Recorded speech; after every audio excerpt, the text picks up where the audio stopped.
السلام علیکم میرے پیارے ریڈرز، امید کرتے ہیں آپ سب ٹھیک ٹھاک اور خیریت سے ہوں گے۔ میرے چینل کو زیادہ سے زیادہ سبسکرائب کریں، لائک کریں، شیئر کریں اور کمنٹ کرنا تو بالکل مت بھولیے گا۔ تو درد جدائی قسط نمبر 16 بائی شفق کاظمی کے ساتھ حاضر ہوں۔ یا اللہ، کہاں پھنس گئی ہوں میں؟ کیوں، آخر کیوں؟ ہر بار میرے ساتھ ایسا کیوں ہوتا؟ ہر بار مجھے بنا کسی غلطی کی سزا ملتی ہے۔ عدن کھڑکی کے سامنے کھڑی باہر لان کو دیکھتے ہوئے سوچ رہی تھی اور اپنے بہتے آنسو صاف کر رہی تھی۔ میڈم، آپ کو سر منیب بلا رہے ہیں ناشتے کے لیے۔ اتنے میں ایک لڑکی نے کمرے میں آ کر عدن کو کہا، جا کر کہہ دو اپنے سر کو مجھے کچھ نہیں کھانا۔ عجیب درندہ صفت انسان ہے، پہلے مجھے کڈنیپ کر لیا، اب ناشتہ کرنے کو کہہ رہا ہے۔ سر نے کہا ہے کہ اگر آپ کھانا کھائیں گی تو وہ آپ کے گھر کال پر بات کرنے کی اجازت دے دیں گے۔ اگر آپ ناشتہ نہیں کریں گی تو آپ گھر کال نہیں کر سکتی۔ یہ کہہ کر وہ لڑکی چلی گئی۔ عدن کے پاس اور کوئی راستہ نہیں تھا۔ عدن خاموشی سے ناشتے کی ٹیبل پر آ گئی۔ عدن کی آنکھوں کے گرد حلقے پڑ گئے تھے اور پہلے سے بھی زیادہ کمزور اور زرد دکھ رہی تھی۔ منیب عدن کو اس حال میں دیکھ کر جس کرب سے گزر رہا تھا، عدن اس سب سے بے خبر تھی۔ وہ عدن کو سچ بتانا چاہتا تھا پر مجبور تھا، وہ کچھ نہیں کر سکتا تھا۔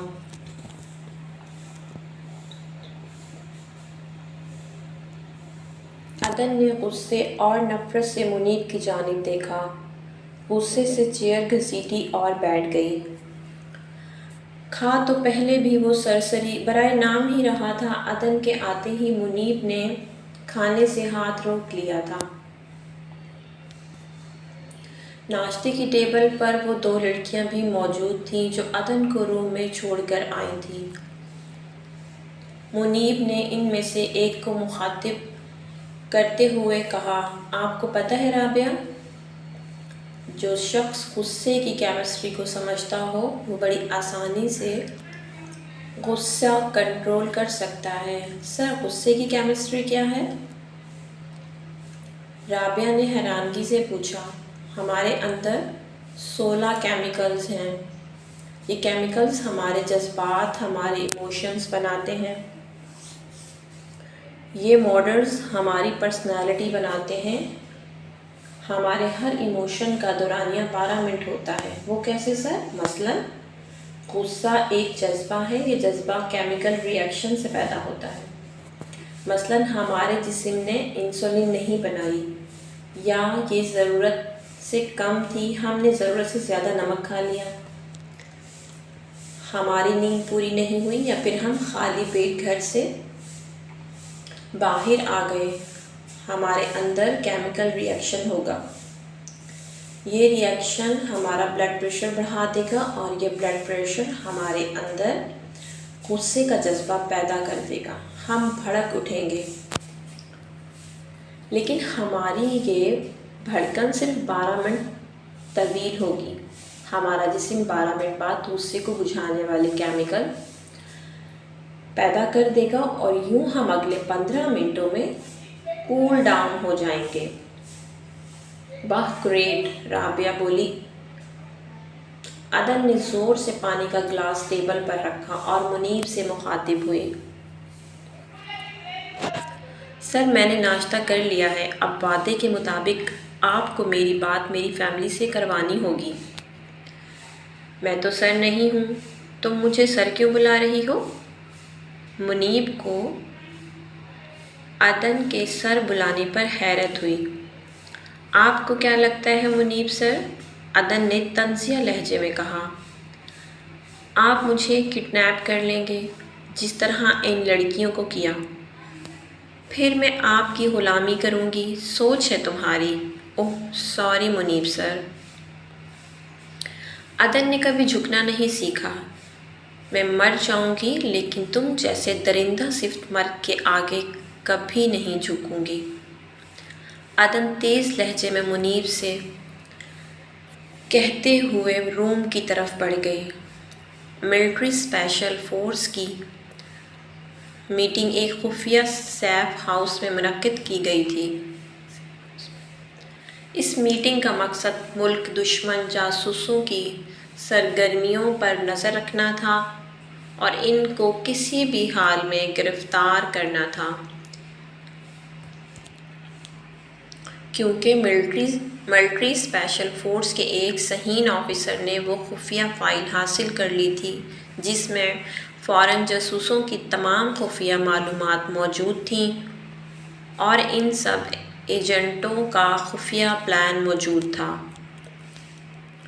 جس کے ذریعے وہ ملک میں تخریب کاری کے ذریعے لوگوں میں خوف کی فضا پیدا کر سکتے تھے۔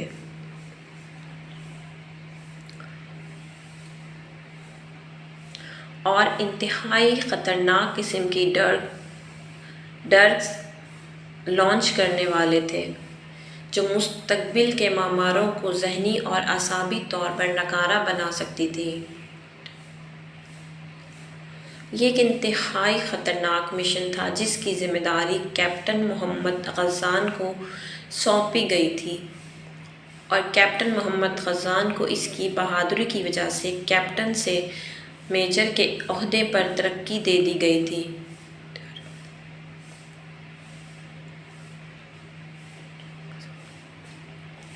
میجر محمد غزان اور ان کے جاں بازوں کو کچھ اہم ہدایات دے کر میٹنگ ختم کر دی گئی تھی۔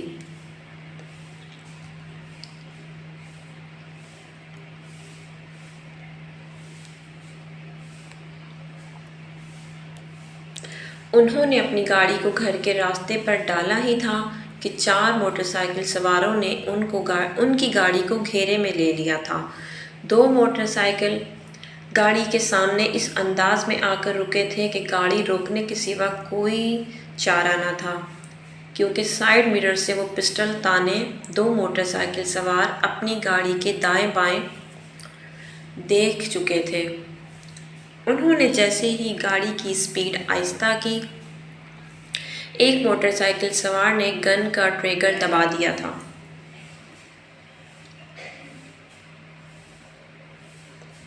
اس کے ٹریگر دباتے ہی باقی 3 بھی گاڑی پر حملہ آور ہوئے تھے اور مسلسل 2 منٹ تک گاڑی پر اندھا دھند فائرنگ کرتے رہے اور پھر فرار ہو گئے تھے۔ سڑک سنسان تھی، تھوڑی بہت ٹریفک آ جا رہی تھی۔ ان حملہ آوروں کے جاتے ہی وہ رک چکی تھی اور چند لوگ گاڑی کی سمت بھاگے تھے۔ گاڑی میں موجود شخص خون سے لت پت تھا اور بے ہوش ہو چکا تھا۔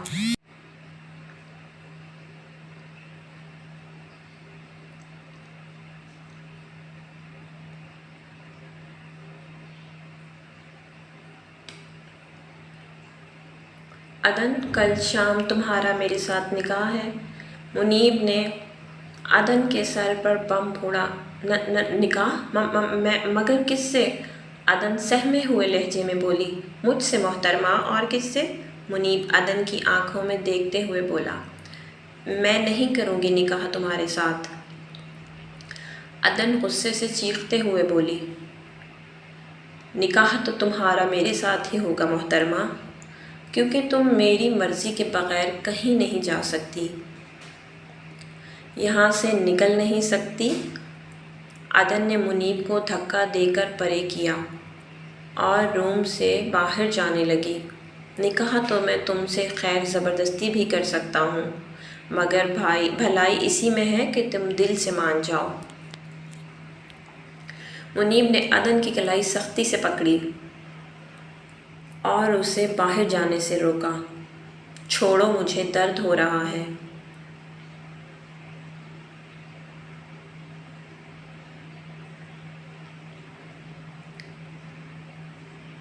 منیب تکلیف سے عدن کی آنکھوں میں آنسو آ گئے۔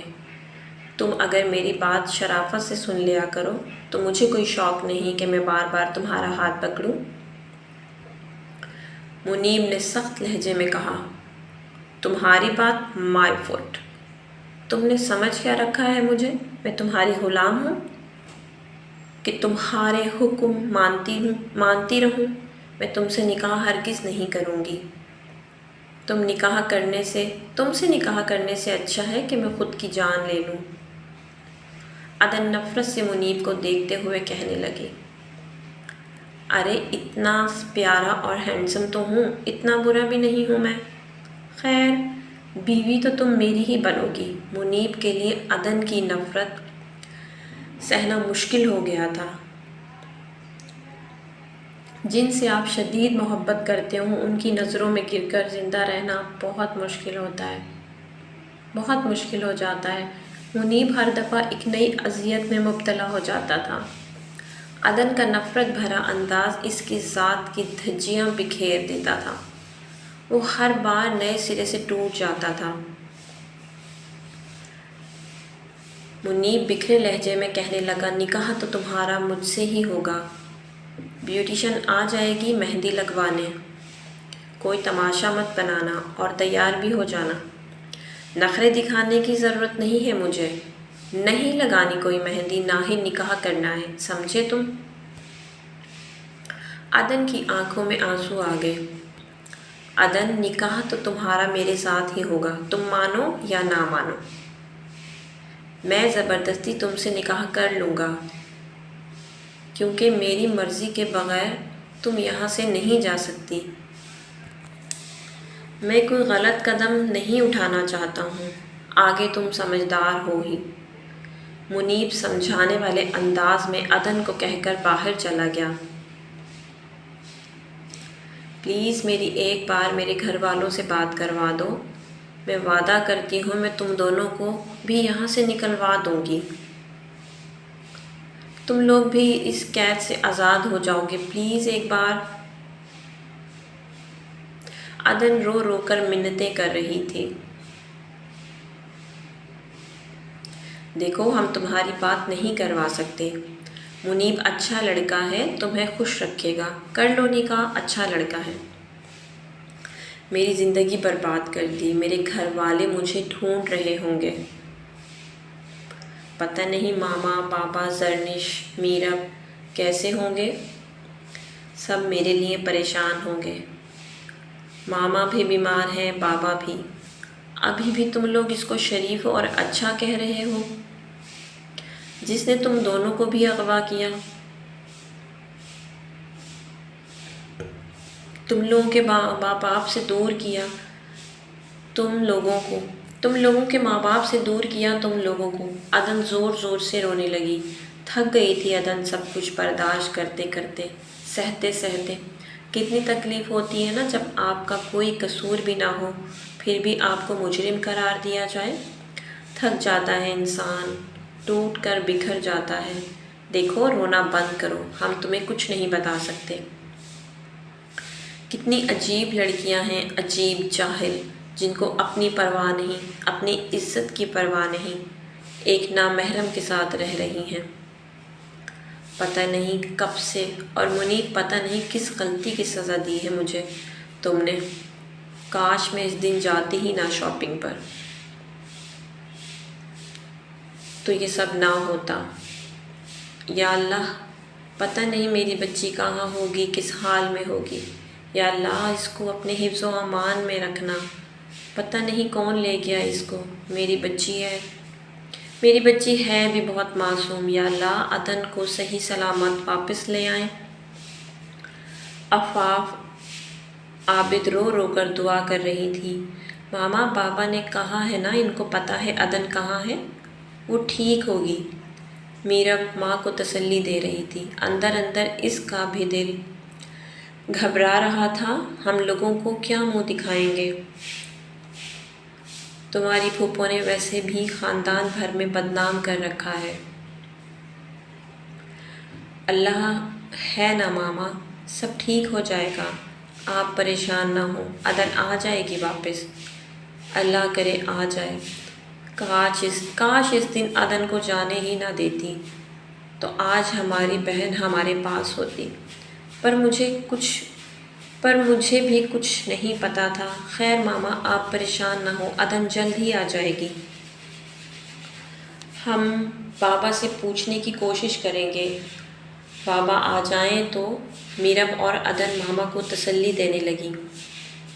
تمہارے بابا کچھ بھی نہیں بتا رہے، پتہ نہیں کہاں چھوڑ آئے میری بچی کو۔ تو پیارے ریڈر، اگر آپ کو سٹوری اچھی لگی ہو تو کمنٹ سیکشن میں اپنی رائے کا اظہار ضرور کیجیے گا۔ اپنا بہت سارا خیال رکھیے گا۔ ملتے ہیں کل نیکسٹ سٹوری کے ساتھ۔ تب تک کے لیے اللہ حافظ۔ سبسکرائب کرنا مت بھولیے گا پلیز۔